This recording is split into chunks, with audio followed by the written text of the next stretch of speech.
being watched by intelligences greater than man's. With infinite complacence, people went to and fro over the earth about their little affairs, serene in the assurance of their dominion over this small, spinning fragment of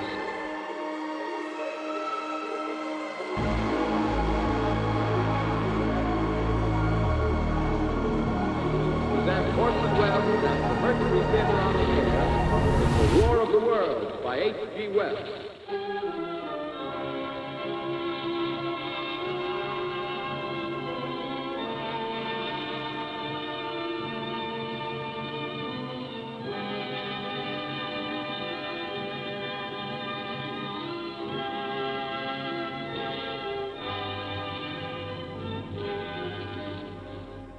Ladies and gentlemen, the director of the Mercury Theater and star of these broadcasts.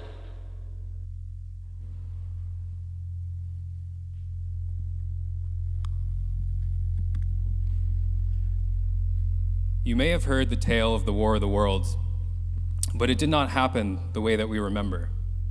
You've been lied to, or perhaps, more precisely, you've inherited a myth. It arrived to you, not in a single moment, but in words polished by time and worn smooth by repetition. It goes something like this. In the beginning, there were men, and their desire to become an almighty creator, to summon something from nothing. Men would call into the vast, infinite void that loomed before them. Shouting, twisting, clawing, raging, they attempted to thrust something forth to be remembered by, something as infinite as the universe itself. One such man was Orson. At 23 years old, his ambitions far surpassed his youth. As a director and an actor, he looked upon the words of men before him and saw that they were good, but not yet great. He took the word of Shakespeare as if it were soil and water in his hands, and reshaped it anew in his image, seeking to be bathed in the brilliant light of glory. He was also, most notably but oft forgotten, a magician. He did not merely perform works of wonder, he understood the fundamental shape of belief. As a young boy, he was taken under the wing of the great Houdini, who at the time was revered as the greatest showman. Houdini was not merely a master of escape, but of miracle. Orson had stood in the wings of the Hippodrome Theater, watching Houdini from behind the veil. Orson's eyes, blue as the heavens, widened with awe as Houdini stood upon the stage, illuminated from light from above. Houdini's hands outstretched seemed as if to conjure power from an unseen realm, and men who had gathered in multitudes leaned forward in their seats, their breath held fast, their attention captivated by his presence. He performed his greatest wonder, the death-defying escape from the water torture cell. And so the ritual began. His feet were bound with stocks, his body girded in a straitjacket. He was hoisted high, suspended upside down, then lowered and sealed into a watery tomb. There was stillness in the air, thick with dread and waiting. Then suddenly a gasp, for behold, Houdini had escaped, free, reborn, resurrected. Men leapt unto their feet and cried aloud, their applause like cracks of thunder in a tempest. The theater floor shook and trembled with the fervor of believers, but Orson, who stood behind the veil, did not cheer. He closed his eyes, let the sound consume him, and smiled. This was the genesis of Orson's lessons in the art of conjuring. Houdini's iron chains were real, the locked boxes, the watery tomb, real. But Houdini himself, he was something else entirely. Orson saw in Houdini not just a man, but a legend, a myth in the making. Afterwards, Houdini had commanded Orson to practice his own works of wonder, of misdirection, of sleight of hand, 1,000-fold before performing them. Repetition, he said, again and again and again. And so an ambition took root in Orson. He would carry the magic forward from one medium to the next and devise an illusion not confined to a stage, but one that would permeate the collective memory of mankind itself. Orson sat at his desk, the newspaper spread before him. The date on the front page read October 30th, 1938, the eve of Halloween. He worked in New York City at the CBS broadcasting station, the domain of the Radio Man. The Radio Man was the purveyor of a new medium, a technology that allowed speech to bypass time and space as if by magic. It could leap across the bustling city, through the autumn-scented air, and into the ears of men, transforming distant voices into intimate confidences. The newsprint in Orson's hands that processed wood pulp, ink-stained and sluggish, could never deliver with such immediacy. What he held was the past, and what he sought to create was the future. Together, he and the Radio Man created a program, the Mercury Theater on the Air. Their first broadcast aired during the summer season, an acclaimed retelling of Bram Stoker's Dracula. But Orson, he was restless. He was eager to outdo himself.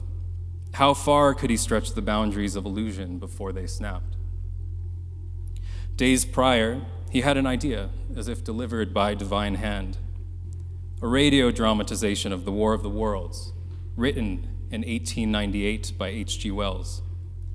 It was a story of invasion, of strange alien beasts descending from the heavens, of terror spreading across the cities of men.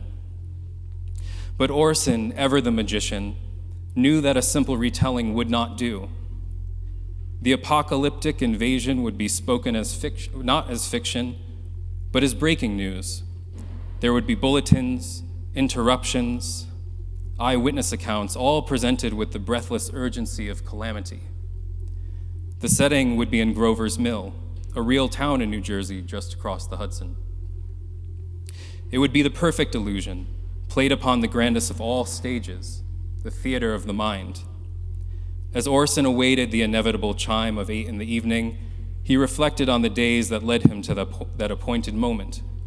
Orson had immersed himself in the study of real catastrophe.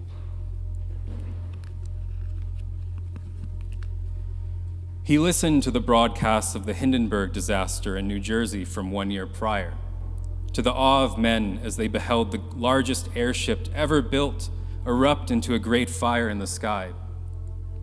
He studied the event and the contours and imperfections of the raw, unscripted voice that carried it, the horrible panic screams and stuttering and stammering of the broadcaster's live telling of the worst thing he had ever witnessed. Dozens of men, trapped within the airship's twisted skeleton of steel girders, were incinerated in an instant. Oh, the humanity. Orson spoke each word 1,000-fold, again and again and again, just as Houdini commanded him. He felt their weight, adjusted their rhythm, perfected every dramatic pause until they became his own.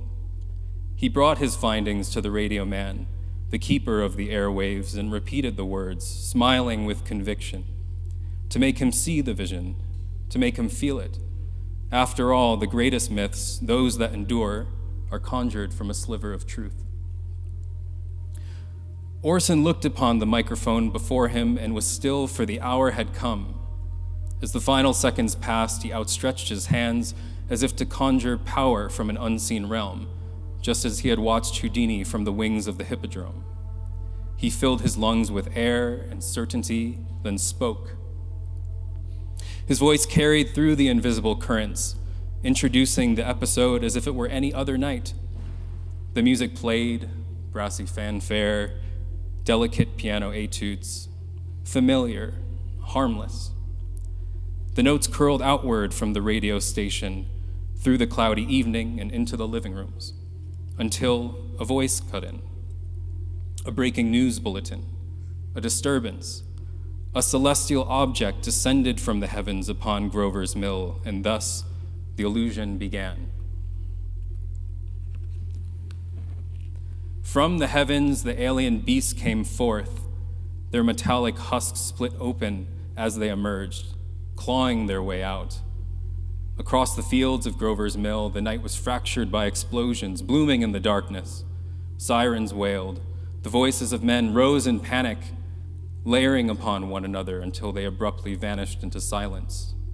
Then, a solemn voice, a government official invoking martial law. He called for the supremacy of men, as if language itself could hold back the invasion. The heavens opened again, and from Times Square to Chicago, more celestial bodies fell, bearing more invaders. A reporter's voice, high with terror, was met with a sudden rupture of static, and then a full minute of nothing. When the sound returned, it only revealed the aftermath.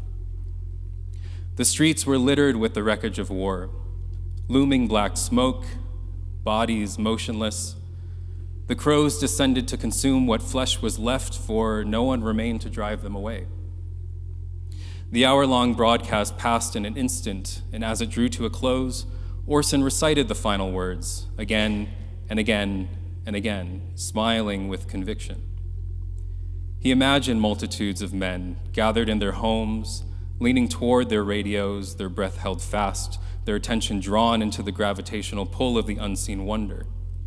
He imagined men leaping unto their feet and crying aloud, their applause like cracks of thunder in a tempest.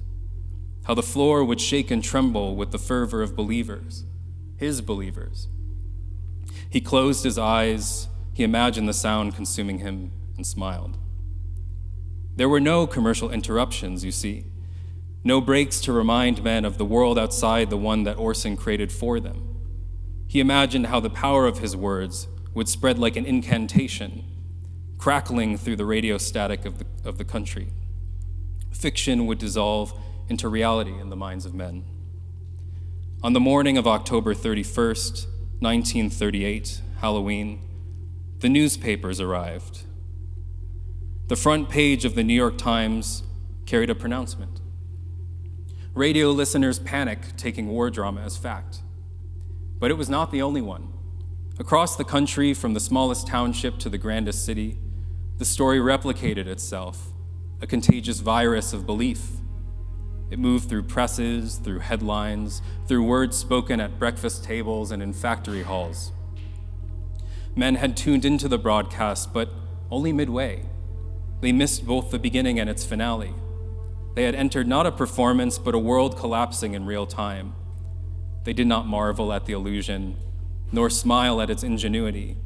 They did not applaud as they had once applauded the great Houdini, resurrected from his watery tomb. For when men had entered the hippodrome to behold Houdini's performance, they consented to being deceived. The illusion was framed, bounded, a ritual of deception where both the deceiver and the deceived conspired knowingly. That was its elegance. Magic with context creates wonder, but magic without is terrifying. When Orson's deception emerged uninvited, stripped of context, cloaked as truth, men believed, and in their belief, they were terrified. The phone lines crackled with voices, desperate and pleading. Men called phone operators, begging to be connected, to express love for their brothers while there was still time. Some wished to fight. They demanded to be put through to the authorities, offering their weapons and their service in the war against the invaders. Others had no such illusions of resistance. In Pittsburgh, one man returned home to find another with a bottle of poison in their hand, preferring a chosen death to one imposed by conquerors. In Washington, one man fell dead from fear, his heart stopping before the aliens could reach him. In Indianapolis, another ran to his church, screaming of the end of days and God's final judgment, for the heavens had split open.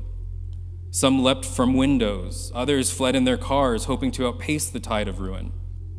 Orson had sought attention, and attention he had received, but at what cost? Orson was summoned with haste to the halls of CBS by the radio man. The world of men, stunned by the enormity of the illusion, now demanded atonement. A press conference was convened, though the scene resembled something closer to a tribunal. Shouting, twisting, clawing, raging, Men descended upon him, their hands thrusting microphones and notepads and blinding flashes of their cameras into his face.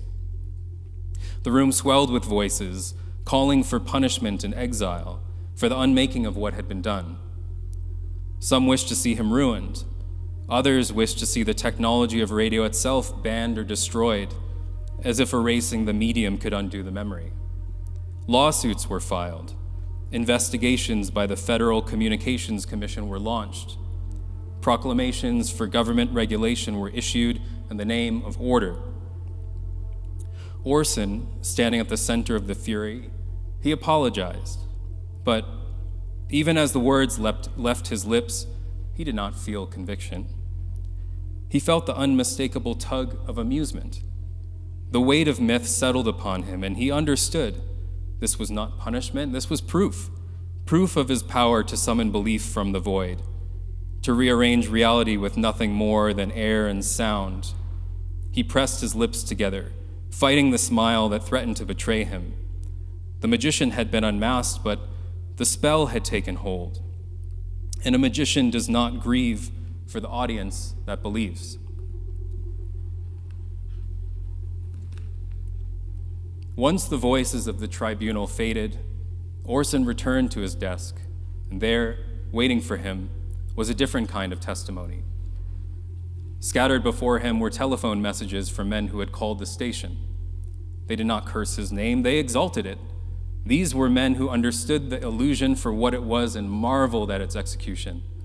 They did not speak of deception or of fear, but of thrill and wonder, bathing him in the brilliant light of glory.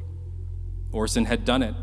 He had called into the vast infinite void that loomed before him and thrust forth something to be remembered by, something as infinite as the universe itself. He had stepped beyond the borders of mere performance and entered the realm of legend, a myth in the making. For he had spoken words into the air, and lo, they became belief. He considered then whether a lesson belonged to him at all, now that he considered himself to cross the threshold of an almighty creator.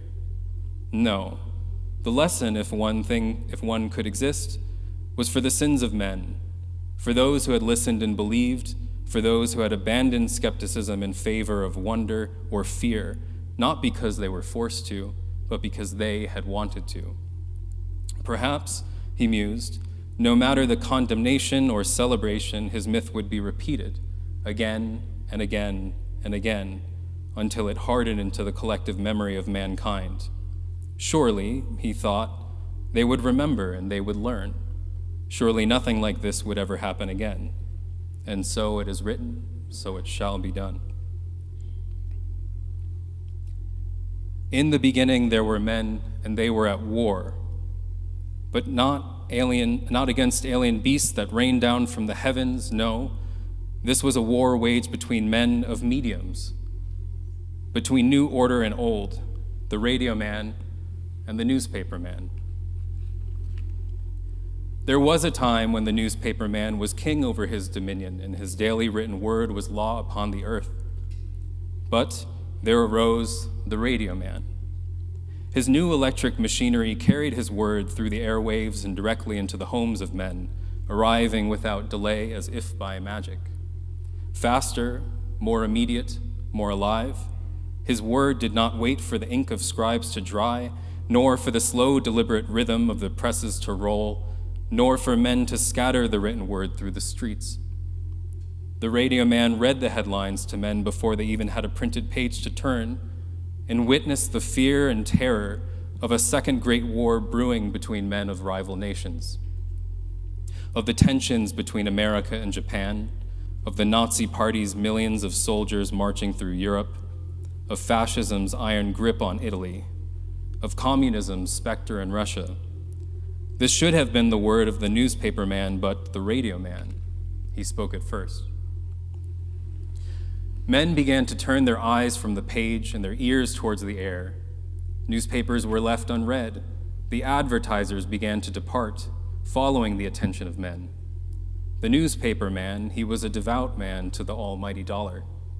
But the Great Depression had shaken his dominion, stripping away readers, thinning the pages of his written word. As he tried to withstand and weather the storm, the radio man rose stronger with each passing day.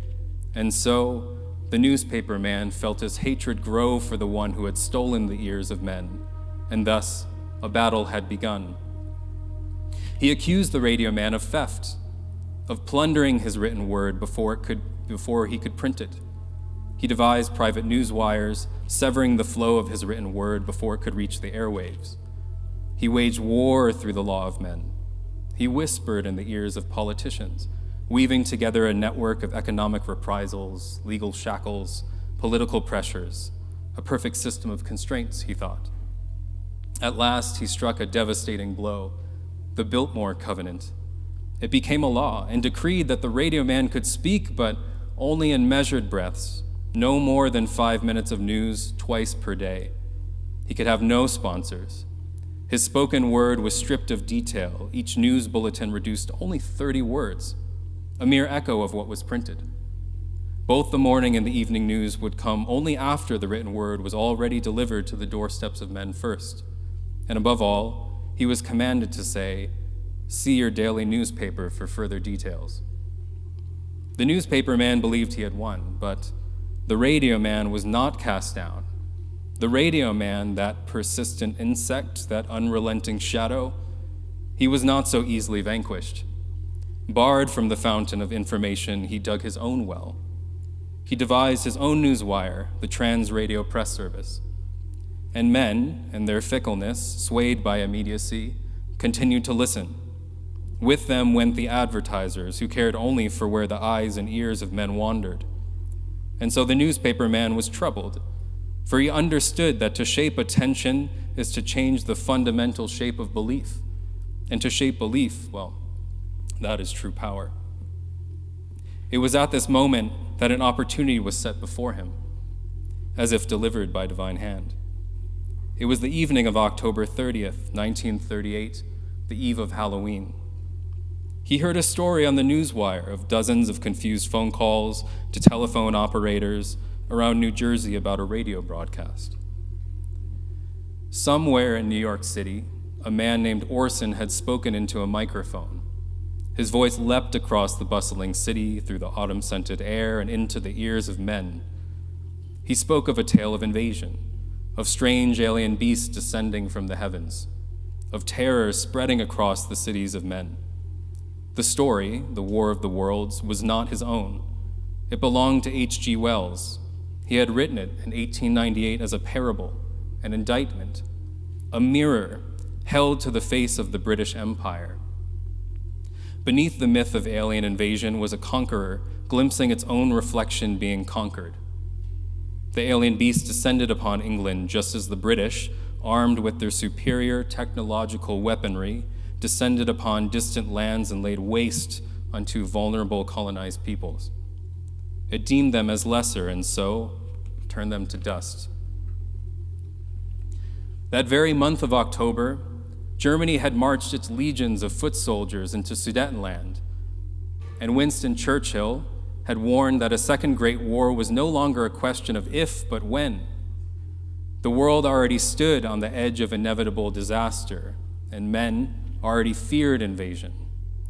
They dreaded the whirring of aircraft propellers overhead, an ominous sound of impending annihilation, biblical apocalypse, Ragnarok.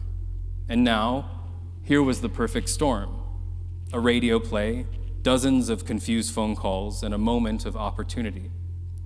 The newspaper man understood something about myths. He would take these isolated incidents and turn them into legend. He would write that the radio man had driven the nation into collective hysteria, not for dozens, but for millions of men. He could link the panic of invasion to real but unrelated deaths in hospitals occurring that same night. After all, the greatest myths, those that endure, are conjured from a sliver of truth. Most of all, he would say this: the radio man cannot be trusted. The immediacy of his medium was unchecked, unstable, dangerous. It bypassed and became a weapon against reason, whipping men into a frenzy, manipulating the fragile emotions of the masses. It was a threat to the minds of men, and so, in doing so, the newspaper man would cast a grand illusion. He would distill the real but nameless dread of the moment and give it form, shaping it into the image of alien beasts descending from the heavens, a myth forged from the fears that already lurked in the hearts of men. He would transform panic into profit. He would turn the radio man into an enemy of the truth itself. He would win back the attention of men and advertisers. The newspaper man refined his style. He spoke each word 1,000-fold, again and again and again. He felt their weight, adjusted their rhythm, perfected every dramatic pause until they became his own. He repeated the words, smiling with conviction. He summoned his army of scribes, the men of the Associated Press and the United Press, and gave them their orders. He passed his word to them, and they, in turn, passed it to others. Tens of thousands of articles were written. The New York Times, the Boston Herald, every paper across the country, from the smallest township to the grandest city. The myth replicated itself, a contagious virus of belief. And by the next morning, October 31st, 1938, Halloween, the newspapers bore witness. The headlines, stark and urgent, leapt from the stands. Terror, panic, war. Millions of men had fallen into hysteria, they claimed. Suicides, riots. The highways flooded with those who fled their invaders. The newspapers, thrust forward by the spectacle of alien invasion and magic illusion, they sold and sold and sold. The words were read and repeated, and they believed, and in their belief, they were terrified. The myth had taken root across the land, but the newspaper man was not yet satisfied. He called upon the lawmakers of men and the Federal Communications Commission, those who, like him, believed that chaos must be contained. He accused the radio man of recklessness, of irresponsibility, of wielding a medium too volatile. He did not call it censorship or an assault on progress. No, he called it a necessary correction, a defense of reason, a small embellishment of the truth for the greater good. And so Orson was summoned. He was dragged before the CBS broadcasting station to face a press conference, a public tribunal, the radio man beside him. From the crowd, the newspaper man watched as his scribes encircled them, the executioners of reputation, their cameras flashing, their microphones pressed forward like spears. And then Orson spoke. He apologized. He lowered his head and repented. He played the part of the condemned, but the newspaper man swore he saw something.